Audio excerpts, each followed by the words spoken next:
Assalamualaikum warahmatullahi wabarakatuh. Saya dari kelompok 2 mau mewawancarai Bapak. Perkenalkan, nama saya Alika. Ini rekan saya April dan yang ngerekam Rais. Apakah Bapak bisa? Apakah Bapak bersedia? Boleh, bersedia. Bapak namanya siapa dan ngajar apa? Nama Bapak Muhammad Sidik, biasanya dipanggil Pak Sidik, ngajar di kelas 4B. Bagaimana Bapak menggambarkan budaya dan lingkungan kerja di sekolah ini? Budaya dan lingkungan kerja di sekolah ini, kalau menurut Bapak gambarannya adalah di sini sangat beragam ya. Di sekolah Balong Gede ini, apalagi anak-anaknya, jadi lingkungan kerja yang khususnya di Balong Gede terkait dengan guru, terkait dengan siswanya gitu kan, yang berada di internal Balong Gede ini, lingkungannya menurut Bapak cukup beragam, tapi sejauh ini tidak ada hal-hal yang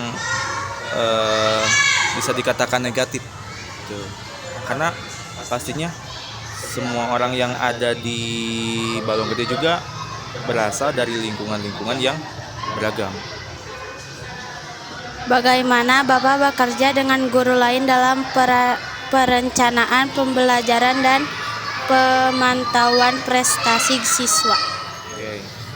Nah, di sekolah Balong Gede ada yang namanya kelompok kerja guru.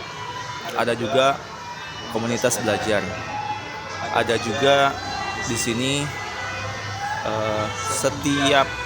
setiap perkumpulan itu ada yang namanya teman dekat, ada yang namanya teman curhat, teman ngobrol. Nah, untuk ke hal-hal yang seperti itu banyak sekali gitu di sekolah ini. Untuk apa? Untuk bahan diskusinya.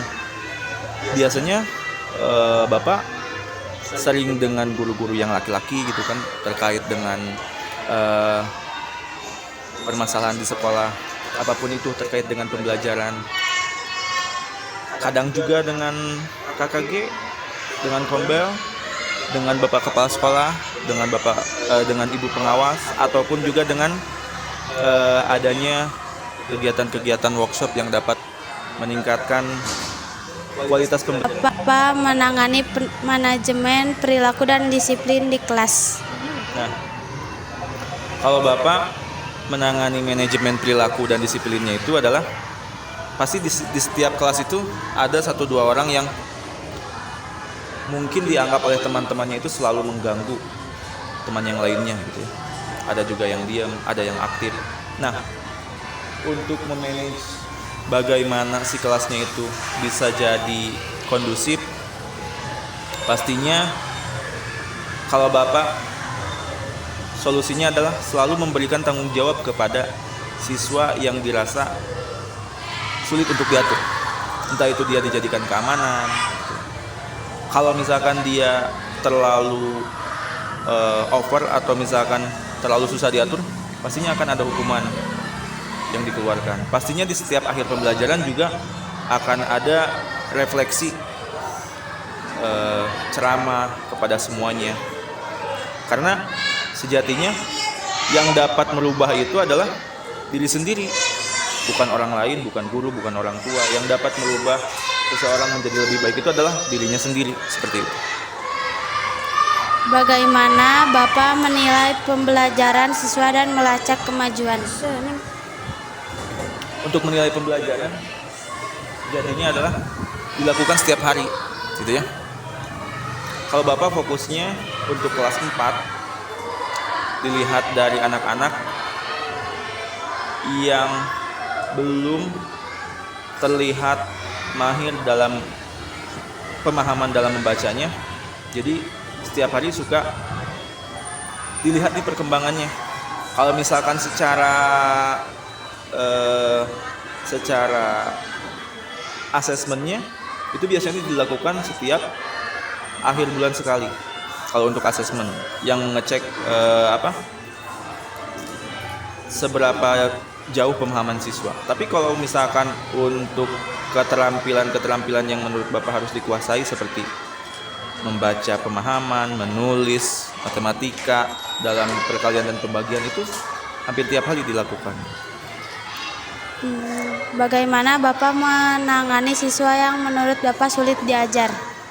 Nah, untuk siswa yang sulit diajar, kalau di kelas Bapak ada satu orang yang memang sulit untuk dia mengikuti pembelajaran, dan ada beberapa 2 orang, 3 orang yang sulit untuk memperhatikan ketika pembelajaran sedang berlangsung. Nah, untuk satu orang yang sulit mengikuti pembelajaran, artinya dia bukan berarti dia mau main-main di kelas itu, tetapi karena setelah Bapak lihat dia itu ternyata belum bisa untuk membaca. Jadi ketika Bapak menjelaskan pastinya dia tidak akan tahu apa-apa. Jadi untuk menangani orang yang itu, Bapak pembelajarannya dibedakan. Dia fokusnya untuk bisa dulu membaca. Nah, untuk yang 3 orang ini, untuk menanganinya, dia selalu Bapak tempatkan di dekat dengan Bapak. Jadi ketika dia itu mulai mengganggu temannya, Bapak langsung ingatkan. Gitu. Jadi dia juga ditempatkannya tidak dengan teman-teman yang bisa dia ajak bercanda. Itu yang Bapak lakukan. Bagaimana Bapak berkomunikasi dan membangun hubungan baik dengan orang tua siswa? Nah, kalau membangun komunikasi, hubungan baik dengan orang tua siswa, kalau zaman sekarang itu fasilitasnya banyak sekali, terutama pasti setiap guru punya WA grup masing-masing dengan orang tua. Nah, kalau Bapak membangun komunikasi baiknya adalah apapun masukan saran dari orang tua pasti harus diterima dengan baik gitu. Mau dari siapapun gitu, terkait dengan siswanya, terkait dengan bagaimana keadaan pembelajaran di kelas Bapak gitu. Nah, komunikasinya mau orang tuanya datang ke sini langsung, mau lewat WA, pasti akan Bapak layani dengan baik. Apa filosofi pengajaran Bapak? Kalau filosofinya pastinya Indonesia itu punya guru bangsa yang namanya Ki Hajar Dewantara. Nah, filosofi yang Bapak pegang adalah filosofi dari Ki Hajar Dewantara. Dan yang Bapak inginkan dari anak-anak adalah bukan bagaimana anak-anak mendapatkan nilai yang bagus setiap ulangan, tapi bagaimana anak-anak dapat tumbuh rasa percaya dirinya, mengerjakan tugas, mengerjakan ulangan dengan kemampuan sendirinya, sehingga dia nantinya bisa menjadi manusia yang jujur, manusia yang memiliki keterampilan, kemampuan, adab, budi pekerti yang baik. Itu sih. Apa peran teknologi di kelas? Untungnya di kelas Bapak ada yang namanya layar, berbeda dengan kelas yang lainnya. Jadi peran teknologi itu sangat penting, karena pada dasarnya anak-anak itu lebih senang menonton daripada hanya mendengarkan guru berbicara. Jadi teknologi itu sangat penting bagi Bapak dalam upaya untuk memfasilitasi Bapak dalam menyampaikan materi. Apa yang membuat Bapak memilih karir di bidang pengajaran? Sebetulnya awalnya bukan Bapak yang ngajar, bukan Bapak yang pengen gitu. Sebetulnya dari orang tua dulu. Cuman karena Bapak sudah terlanjur masuk kuliah di keguruan dan melihat bahwa ternyata menyenangkan gitu. Jadi itu sih sebetulnya bukan dari Bapak awalnya, dari keinginan orang tua. Terima kasih atas waktu yang Bapak luangkan untuk kami. Wassalamualaikum warahmatullahi wabarakatuh. Ya, sama-sama. Waalaikumsalam warahmatullahi wabarakatuh. Pengawas saya.